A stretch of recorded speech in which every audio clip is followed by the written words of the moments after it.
Mithun, B J പിക്ക് കേരളത്തിൽ ഒരു വലിയൊരു നാഴികക്കല്ലെന്ന് തന്നെ പറയാം സമ്മാനിച്ചത് ശ്രീ സുരേഷ് ഗോപി എം പി ആണ്.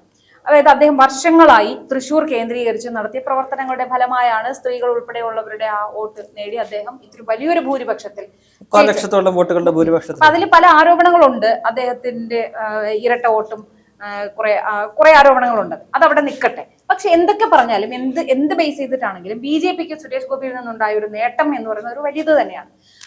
അപ്പോൾ തന്നെ തുടക്കം മുതൽ സുരേഷ് ഗോപിയുടെ പല വീഡിയോ ക്ലിപ്പുകളും പുറത്തിറങ്ങുന്നത് വെച്ച് ഒരുപാട് വിമർശനങ്ങൾ അദ്ദേഹം നേരിടുന്നുണ്ടായിരുന്നു. അദ്ദേഹം ഒരു മനുഷ്യ സ്നേഹി തന്നെയാണ്. അദ്ദേഹം പണ്ട് രാജ്യസഭ എം പി ആയിരുന്നപ്പോൾ പോലും അദ്ദേഹത്തിന് ലഭിച്ച പൈസ മുഴുവൻ സമൂഹ സേവനത്തിന് വേണ്ടി ഉപയോഗിച്ചു എന്നൊക്കെ തന്നെയാണ് പറയുന്നത്. എന്നാൽ പോലും ബി ജെ പിയിൽ നിന്നും അദ്ദേഹത്തിന് ഇപ്പൊ ഈ അടുത്ത കാലത്ത് ഒരു വലിയ രീതിയിലുള്ള ആക്രമണം ബി ജെ പിയിൽ നിന്ന് തന്നെ ഉണ്ടാകുന്നു എന്ന് പറയുന്നുണ്ട്. അതിൽ എന്തെങ്കിലും വാസ്തവമുണ്ട്? കാരണം എതിർ പാർട്ടിക്കാർ അദ്ദേഹത്തിന്റെ വീഡിയോസ് ഉപയോഗിച്ച് ഒരുപാട് പ്രചരണങ്ങൾ നടത്തുന്നു എന്നൊക്കെ പറയുന്നുണ്ടായിരുന്നു. അപ്പൊ അങ്ങനെയാണെങ്കിൽ ഇപ്പൊ ബി ജെ പിയിൽ നിന്ന് തന്നെ അദ്ദേഹം ഒരു പ്രതിരോധത്തിലാവുന്നു എന്ന് പറയുന്നുണ്ട്. അതിലെന്തെങ്കിലും വാസ്തവമുണ്ടോ? അദ്ദേഹം ഈ ബി ജെ പി ആണ്, കെ ജെ പി അല്ല. മനസ്സിലായില്ലേ?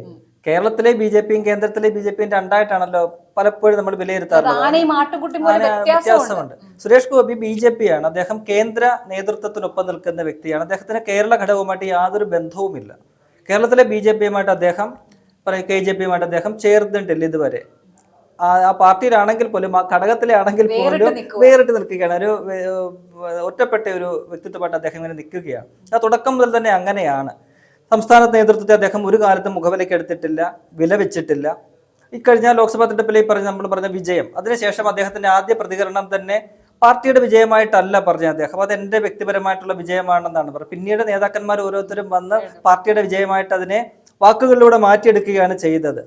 അദ്ദേഹത്തിന്റെ രാജ്യസഭാ അംഗമായ സമയത്തോട്ട് ചേച്ചി നേരത്തെ പറഞ്ഞ ഈ പറയുന്ന സാമൂഹ്യ സേവനം എന്ന് പറയുന്നതൊക്കെ തന്നെ അതിന്റെ പിന്നിൽ പൊളിറ്റിക്സ് ഉണ്ടായിരുന്നു. ഇങ്ങനെ ആൾക്കാരെയൊക്കെ വോട്ടൊക്കെ സ്വന്തമാക്കുക എന്നുള്ളതായിരുന്നു. ആ മണ്ഡലത്തിലെ ആൾക്കാരുടെ പിന്തുണ തേടുക എന്നുള്ള ലക്ഷ്യമൊക്കെ ഉണ്ടായിരുന്നു. മൊത്തത്തിൽ അത്രയും വിജയിച്ചു. അദ്ദേഹം അത് വിജയിച്ചു, അതൊക്കെ പറയാതിരിക്കാൻ കഴിയില്ല. അങ്ങനെയാണ് അദ്ദേഹം 3/4 ലക്ഷത്തോളം വോട്ടുകൾക്ക് അവിടെ നിന്നും വിജയിച്ചു വരുന്നത്. അപ്പോൾ അത് ബി ജെ പിയെ സംബന്ധിച്ച് ബി ജെ പിയുടെ ചിഹ്നത്തിലാണ് അദ്ദേഹം മത്സരിക്കുന്നത്, വിജയിക്കുന്നതൊക്കെ തന്നെ. അപ്പോൾ ബി ജെ പിയുടെ അക്കൗണ്ടിൽ വരുന്ന ഒരു ജയം തന്നെയാണ്. പക്ഷെ എങ്കിൽ പോലും സുരേഷ് ഗോപിയുടെ പ്രവർത്തനങ്ങളൊക്കെ തന്നെ വ്യക്തിപരമായിട്ടാണ്. അദ്ദേഹം ഈ വേറിട്ട് നിന്നുകൊണ്ടുള്ള പ്രവർത്തനങ്ങളാണ് നടത്തുന്നത്. കേന്ദ്ര നേതൃത്വം എന്തു പറയുന്നു അതിനൊപ്പം നിന്നുകൊണ്ട് അദ്ദേഹം മുന്നോട്ട് പോകുന്നു. ഈ പറയുന്ന അമിത്ഷാ, നരേന്ദ്രമോദി ഒക്കെ തന്നെയാണ് അദ്ദേഹത്തിന്റെ ഗുരുക്കന്മാര്. അവര് പറയുന്നതിനെ വേദവാക്യമായിട്ട് എടുക്കുന്ന ഒരു വ്യക്തിയാണ് ഈ പറയുന്ന സുരേഷ് ഗോപി. മറുവശത്ത് ഈ പറയുന്ന ഈ നരേന്ദ്രമോദിയോ അമിത്ഷായെ പറയുന്നതൊന്നും മറ്റേ കേരളത്തിലെ ബി ജെ പി ഘടകം അങ്ങനെ മുഖവിലേക്ക് എടുക്കുന്നതൊന്നും നമുക്കറിയത്തില്ല. ഇപ്പൊ ഏറ്റവും ഒടുവിൽ ഇതുമായി ബന്ധപ്പെട്ട് വന്നിരിക്കുന്ന വിഷയം എന്ന് പറയുന്നത് എയിംസ് കേരളത്തിന്റെ ചിരകാല അഭിലാഷമാണ്, സ്വപ്നമാണ്, വർഷങ്ങളായിട്ടുള്ള ഒരു ആവശ്യമാണ്. കാലാകാലങ്ങളായിട്ട് ഓരോ സർക്കാരുകളും ഇങ്ങനെ ആവശ്യപ്പെടുന്നുണ്ട്. പക്ഷെ അത് നമുക്ക് ലഭിച്ചിട്ടില്ല. ഏറ്റവും ഒടുവിൽ ഇപ്പോൾ അത് ഒരു സാധ്യത വരുന്നുണ്ട്. കാരണം ബി ജെ പി ദേശീയ നേതൃത്വം, ബി ജെ പി കേന്ദ്ര സർക്കാർ കേരളത്തെ ലക്ഷ്യം വെച്ചുകൊണ്ട്, രാഷ്ട്രീയമായിട്ട് തന്നെ ലക്ഷ്യം വെച്ചുകൊണ്ടാണല്ലോ ഇപ്പോൾ ഓരോ കാര്യങ്ങളും കൊടുക്കുന്നത്. സുരേഷ് ഗോപിക്ക് മന്ത്രിസ്ഥാനം കൊടുത്തത്, ഒപ്പം തന്നെ രാജ്യസഭാംഗമാക്കിക്കൊണ്ട് കേരളത്തിൽ നിന്നുള്ള ജോർജ് കുര്യന് മന്ത്രിസ്ഥാനം കൊടുക്കുന്നത്, അതൊക്കെ തന്നെ വെറുതെ ഒരു കൊടുക്കുന്നതല്ല. ചില ലക്ഷ്യങ്ങളൊക്കെ ഉണ്ട്, അപ്രഖ്യാപിത ലക്ഷ്യങ്ങൾ അതിന് പിന്നിലുണ്ട്. അങ്ങനെയാണ് അവർ മുന്നോട്ട് പോയിക്കൊണ്ടിരിക്കുന്നത്. അപ്പോൾ ഈ പറയുന്ന പോലെ എയിംസ് ഇനിയിപ്പോൾ അത് പ്രഖ്യാപനം വരിക അടുത്ത തെരഞ്ഞെടുപ്പിന് തൊട്ട് മുമ്പായിട്ടൊക്കെ ആയിരിക്കുമെന്നാണ് നമുക്ക് മനസ്സിലാക്കാൻ കഴിയുന്നത്. നിയമസഭാ തെരഞ്ഞെടുപ്പിന് തൊട്ട് മുമ്പായിട്ട് അത്തരം ഒരു പ്രഖ്യാപനം വരുമ്പോൾ അതുണ്ടാക്കുന്ന ഇമ്പാക്ട് വളരെ വലുതാണല്ലോ. അതൊക്കെ മുന്നിൽ നിൽക്കുന്നുണ്ട്. ഇപ്പോൾ സുരേഷ് ഗോപി കുറേ ദിവസങ്ങളായിട്ട് എയിംസുമായിട്ട് ബന്ധപ്പെട്ട് ചില പ്രതികരണങ്ങൾ നടത്തുന്നുണ്ട്. അത് എന്താ പറയുക, അദ്ദേഹം ആദ്യം പറഞ്ഞത് ആലപ്പുഴ വേണം, ആലപ്പുഴയിൽ അത് വേണം, എയിംസ് ആലപ്പുഴയിൽ തന്നെ വേണം എന്ന് അദ്ദേഹം പിടിവാശി പിടിക്കുകയാണ്. അതിന് സംസ്ഥാന സർക്കാരോട് അദ്ദേഹം ഇത് ചെയ്യുന്നുണ്ട്. അതിനുള്ള സ്ഥലം അദ്ദേഹം സ്ഥലം തന്നെ കണ്ടുവച്ചിട്ടുണ്ട്. ആ സ്ഥലത്ത് ഏറ്റെടുത്തുകൊണ്ട് കൊടുക്കണം, അവിടെ തന്നെ വേണം. അതിന് ചില കാരണങ്ങൾ അദ്ദേഹം പറയുന്നുണ്ട്. അത് വിഡിത്തമാണ്. അദ്ദേഹം പറഞ്ഞ കല്ലുകി ചർച്ചയിൽ അദ്ദേഹം ചെയ്തത് വിഡിത്തം പറഞ്ഞു. കാരണം ആലപ്പുഴ കേരളത്തിലെ ഏറ്റവും വലിയ ജില്ലയാണ്, ജനസാന്ദ്രത കൂടുതൽ വേറൊരു ജില്ലയിലാണെങ്കിൽ പോലും ഇവിടെ ആലപ്പുഴയാണ് ഏറ്റവും വലിയ ജില്ല എന്നൊക്കെ പറയുന്നത്. പക്ഷേ ആലപ്പുഴ ഏറ്റവും ചെറിയ ജില്ലയാണ്. അത് ഇപ്പോൾ സോഷ്യൽ മീഡിയയിലൊക്കെ തന്നെ വരുന്നുണ്ട്. അത്ര ചില വിഡിത്തങ്ങൾ പറഞ്ഞുണ്ടെങ്കിൽ പോലും എന്തുകൊണ്ട് ആലപ്പുഴയിൽ വേണം എന്നുള്ളതിന് കൃത്യമായൊരു കാരണം വെക്കാൻ അദ്ദേഹത്തിന് സാധിക്കുന്നില്ല. അവിടെ പറ്റത്തില്ലെങ്കിൽ തനിക്ക് ഇവിടെ തൃശ്ശൂരിൽ വേണം, താൻ ആദ്യമായിട്ട് ജയിച്ച MP ആയ വ്യക്തിയാണ്, അതുകൊണ്ട് ആ അധികാരം പ്രയോഗിച്ചിട്ടുണ്ട്. അദ്ദേഹം വലിയ മാടമ്പിത്തരത്തിലാണ് അതിൻ്റെയൊക്കെ പ്രസ്താവനകളൊക്കെ നടത്തുന്നത്. ഞാൻ അധികാരിയാണ്, അപ്പോൾ ഞാൻ എൻ്റെ അധികാരം ഉപയോഗിച്ചിട്ടുണ്ട്, അങ്ങനെയുണ്ടെങ്കിൽ ഞാൻ എൻ്റെ അധികാരം ഉപയോഗിച്ച് നരേന്ദ്രമോദി അമിത്ഷായും കാണും, അതിവിടെ തന്നെ കൊണ്ടുവരും, അതൊക്കെ വെല്ലുവിളിയൊക്കെ ആയിട്ടുള്ള രീതിയിലാണ് നടത്തുന്നത്. അപ്പോൾ അദ്ദേഹത്തിന് തൃശ്ശൂരിൽ കൊണ്ടുവന്നു കഴിഞ്ഞാൽ നേട്ടമുണ്ട്, തൻ്റെ സ്വന്തം മണ്ഡലത്തിൽ കൊണ്ടുവന്നു കഴിഞ്ഞാൽ അടുത്ത തെരഞ്ഞെടുപ്പിലൊക്കെ അത് രാഷ്ട്രീയ നേട്ടമായിട്ട് ഉപയോഗിക്കാൻ കഴിയും. പക്ഷേ ഇതിനെതിരെ സംസ്ഥാന ഘടകത്തിന് വലിയ വിമർശനമുണ്ട്. സംസ്ഥാന അധ്യക്ഷൻ തന്നെ ഇതിനുള്ള എതിർപ്പ് പ്രകടിപ്പിച്ചു എന്നാണ് വാർത്തകളിൽ നിന്ന് മനസ്സിലാക്കാൻ കഴിയുന്നത്.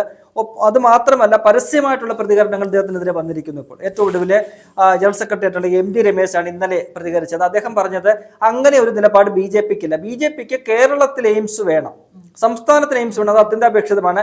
എങ്കിൽ പോലും അവരൊക്കെ തന്നെ സംസ്ഥാന നേതൃത്വമൊക്കെ തന്നെ ആഗ്രഹിക്കുന്ന 2 ജില്ലകൾ എന്ന് പറയുന്നത് കാസർഗോഡ്, കോഴിക്കോട് 2 ജില്ലകളിലായിട്ടാണ്. കാരണം കോഴിക്കോടാണ് സംസ്ഥാന സർക്കാരും കിനാലൂരിൽ അതിനുള്ള സ്ഥലം ഏറ്റെടുപ്പും ഒക്കെ ആയിട്ട് മുന്നോട്ട് പോകുന്നുണ്ട്, അവിടെ സ്ഥലം കണ്ടുവച്ചിട്ടുണ്ട്.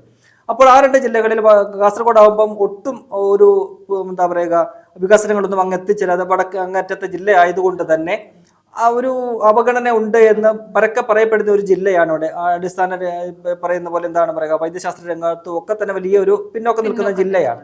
അങ്ങനെ വരുമ്പോൾ അവിടെയൊക്കെ വേണമെന്നാണ് സംസ്ഥാന നേതൃത്വത്തിന്റെ മൊത്തത്തിലുള്ള അഭിപ്രായം. അതുപോരാതെ ഇന്നലെ ആലപ്പുഴയിൽ വേണമെന്ന് അദ്ദേഹം പിടിവാശി വെച്ചല്ലോ. ആലപ്പുഴയിലെ സിറ്റിയിലെ ജില്ലാ അധ്യക്ഷനായിട്ടുള്ള PK ബിനോയ് അദ്ദേഹത്തിനെതിരെ രംഗത്ത് വരികയാണ്. എന്തടിസ്ഥാനത്തിലാണ് അദ്ദേഹം?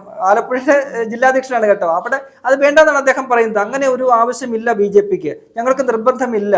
അല്ല, ആലപ്പുഴയിൽ വേണം എന്ന് ഇദ്ദേഹം പറയുന്നുണ്ടെങ്കിൽ അത് എന്തുകൊണ്ടാണ് അത് ചോദിക്കുന്നുണ്ട്. ഈ ആലപ്പുഴയിലെ ജില്ലാധ്യക്ഷൻ ചോദിക്കുന്നുണ്ട്. അപ്പം പറഞ്ഞു എനിക്കറിയത്തില്ല ആലപ്പുഴയിൽ എന്താണ് വിഷയം എന്നുള്ളത്, അത് അദ്ദേഹത്തോട് തന്നെ ചോദിക്കണം. എന്താണ് കാര്യം നടത്തില്ല, അദ്ദേഹം ഉള്ള രാഷ്ട്രീയ ചില കാര്യങ്ങളായിരിക്കാം പറയുന്നത്. അപ്പൊ തന്നെ തിരുവനന്തപുരത്തു നിന്നുള്ള സിറ്റിയിലെ അധ്യക്ഷനായ കരമന ജയൻ അദ്ദേഹം ഇതിനെതിരെ രംഗത്ത് വന്നു. കാരണം അദ്ദേഹം അവിടുത്തെ BJP ആഗ്രഹിക്കുന്നത് തിരുവനന്തപുരത്ത് വരണമെന്നുള്ളതാണ്.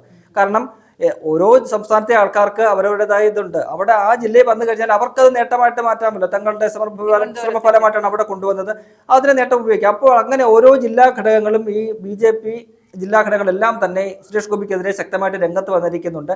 ഇപ്പോൾ ആ വിഷയത്തിൽ അദ്ദേഹം വലിയ രീതിയിൽ ഒറ്റപ്പെട്ടിരിക്കുകയാണ്. മാത്രവുമല്ല, ഈ വിഷയത്തിൽ മാത്രമല്ല, മൊത്തത്തിൽ തന്നെ ഈ സംസ്ഥാനത്തെ BJPക്ക് മുമ്പേ പറഞ്ഞ പോലെ തന്നെ സുരേഷ് ഗോപിയുടെ ഒരു അനിഷ്ടമുണ്ട്. ഇപ്പോൾ അദ്ദേഹം ഈ കലിംഗ് ചർച്ചയുമായിട്ട് മുന്നോട്ട് പോകുന്നുണ്ട്. 2-3 ചർച്ചകളൊക്കെ തന്നെ കഴിഞ്ഞിട്ടുണ്ട്. അദ്ദേഹത്തിന്റെ നിലപാടുകൾ, ചില ഇടപെടലുകളൊക്കെ തന്നെ പാർട്ടിക്ക് അവമതിപ്പുണ്ടാക്കി, പാർട്ടിയെ ജനമധ്യത്തിൽ എന്താ പറയുക ഒരു ജനങ്ങൾക്കെതിരാക്കി മാറ്റുന്ന ചില നടപടികൾ,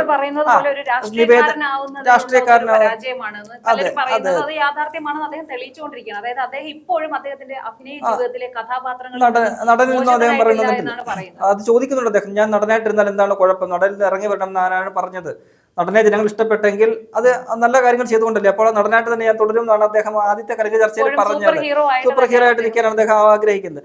നമുക്കറിയാം, ആദ്യത്തെ കലിംഗ ചർച്ചയിൽ ഒരു വയോധികൻ ഒരു നിവേദനമായിട്ട് വന്നപ്പോൾ അത് സ്വീകരിക്കാൻ തന്നെ തയ്യാറായില്ല. 2ാമത്തെ കലിംഗ ചർച്ചയിൽ ഒരു വയോധിക ഈ പറയുന്ന പോലെ കരുവന്നൂരിൽ ബാങ്കുമായി ബന്ധപ്പെട്ട തങ്ങളുടെ നിക്ഷേപ തുക കിട്ടുന്ന ബന്ധപ്പെട്ട് ചോദിച്ചപ്പോൾ അവരെയും പരിഹസിക്കുന്ന ഒരു സുരേഷ് ഗോപിക്കാണെങ്കിലും അദ്ദേഹം പരിഹാസനായെങ്കിലും ഈ വന്ന 2 പേർക്കും കാര്യം നടന്നു കിട്ടി. അത് തന്നെ, അതാണ് പ്രധാനപ്പെട്ട കാര്യം. അപ്പോൾ അങ്ങനെ ചില വിഷയങ്ങൾ പാർട്ടിയെ ഒരു അവമതിപ്പുണ്ടാക്കുന്ന കാര്യങ്ങളാണല്ലോ അതൊക്കെ. അതിനകത്തൊരു നിർദ്ദേശം അദ്ദേഹത്തിന് നേതൃത്വം കൊടുക്കേണ്ടി വന്നു. കാരണം ഇത്തരത്തിലുള്ള ധാർഷ്ട്യപരമായ നിലപാടുകൾ പാടില്ല. അതിനകത്ത് ചർച്ച അദ്ദേഹം പറയുന്നത് സൗഹൃദം പങ്കിടാം, അത്തരം കാര്യങ്ങളൊക്കെ പറഞ്ഞുകൊണ്ടാണ്, സ്നേഹം പങ്കിടാം, സൗഹാർദ്ദപൂർണ്ണമായിട്ട് നമുക്ക് കാര്യങ്ങൾ ചർച്ച ചെയ്യാന്നൊക്കെ പറഞ്ഞുകൊണ്ട്, എന്നിട്ട് ചർച്ചയ്ക്ക് വരുന്നവരെയൊക്കെ തന്നെ സൗഹാർദ്ദപരമാണെന്നുള്ള ചോദ്യങ്ങളാണ് ഉയരുന്നത്.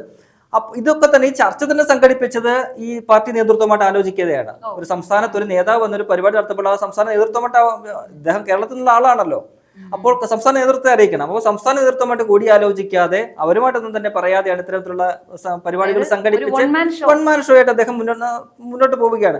അതിലും ഈ പറയുന്ന പോലെ നേതൃത്വത്തിന് അതൃപ്തിയുണ്ട്. അങ്ങനെ മൊത്തത്തില് BJPയും KJPയും ഒപ്പം തന്നെ സുരേഷ് ഗോപിയും തമ്മിൽ വലിയൊരു അകൽച്ചയിൽ തന്നെയാണ്.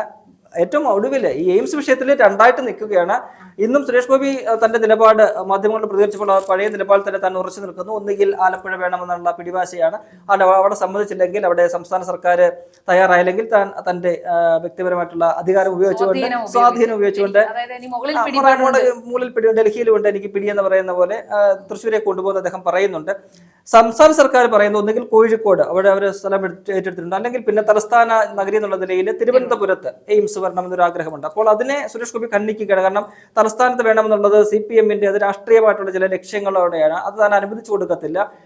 ആലപ്പുഴ തന്നെ വേണമെന്ന് അദ്ദേഹം പിടിവാശി പിടിക്കുന്നു. അതിന്റെ കാരണം അദ്ദേഹം പറയുന്നത് എന്താണ്, മനസ്സിലിരിപ്പ് എന്താണെന്ന് അറിയത്തില്ല. അദ്ദേഹം തുറന്നു പറഞ്ഞ ഒരു കാര്യം അങ്ങേറ്റം അബദ്ധമായി പോയത്, ആലപ്പുഴ ഏറ്റവും വലിയ ജില്ലയാണ്, അവിടെ വൈദ്യശാസ്ത്രപരമായിട്ടൊക്കെ എന്തോ ആരോഗ്യരംഗത്തൊക്കെ പിന്നോക്കമാണെന്നൊക്കെ അദ്ദേഹം പറഞ്ഞിട്ടുണ്ട്. അതൊന്നും ന്യായീകരിക്കാൻ പറ്റുന്ന അറിയത്തില്ല നമുക്ക്. മറ്റൊരു കാര്യം, ജനങ്ങളെ അദ്ദേഹത്തിന് ബോധ്യപ്പെടുത്താൻ പറ്റിയില്ലെങ്കിൽ സ്വന്തം പാർട്ടിയിലുള്ള സംസ്ഥാന നേതാക്കന്മാരെയും അവരെയെങ്കിലും ഇദ്ദേഹം കാര്യങ്ങൾ ബോധ്യപ്പെടുത്തേണ്ടത് അത്യാവശ്യമാണ്. അപ്പോൾ നമുക്ക് കണ്ടറിയേണ്ടത് കേരള BJPയും സുരേഷ് ഗോപിയും ഒന്നിച്ചു പോകുമോ, അഥവാ സുരേഷ് ഗോപി അദ്ദേഹത്തിന്റെ ഉന്നത തലത്തിലെ പിടിപാടുകൾ കൊണ്ട് എയിംസ് ആലപ്പുഴയിലോ തൃശ്ശൂരോ കൊണ്ടുവരുമോ എന്നതെല്ലാം നമുക്ക് കാത്തിരുന്നു. അതായത് ഈ ഒരു എതിർപ്പ് ഈ BJP നേതൃത്വത്തിന് വലിയൊരു തലവേദനയായിട്ടുണ്ട്. വരുന്ന തെരഞ്ഞെടുപ്പിലൊക്കെ തന്നെ ഇങ്ങനെ രണ്ട് സെറ്റായിട്ട് നിന്ന് കഴിഞ്ഞാൽ, രണ്ട് വിഭാഗമായിട്ട് നിന്ന് കഴിഞ്ഞാൽ അത് വലിയ തെരഞ്ഞെടുപ്പ്, തദ്ദേശ തെരഞ്ഞെടുപ്പിലൊക്കെ വരികയാണല്ലോ, നിയമസഭാ തെരഞ്ഞെടുപ്പിലും ഒക്കെ തന്നെ അത് വലിയൊരു തിരിച്ചടിയായിട്ട് മാറും. കാരണം ഈ പാർട്ടിയുടെ അംഗമാണല്ലോ സുരേഷ് ഗോപി എന്ന് പറയുന്നത്. അപ്പോൾ അദ്ദേഹം ഉണ്ടാക്കുന്ന നേട്ടങ്ങൾ പാർട്ടിയുടേതാണ് എന്ന തലത്തിലേക്ക് മാറ്റി അത്തരമൊരു നരേഷൻ കൊണ്ടുവന്നാൽ മാത്രമേ പാർട്ടിക്ക് പ്രയോജനമുള്ളൂ. മറുവശം സുരേഷ് ഗോപി തന്റേതായ നിലപാടിലാണ് അല്ലെങ്കിൽ തന്റെ നിലയിലാണ് കൊണ്ടുവരുന്നത് എന്നൊരു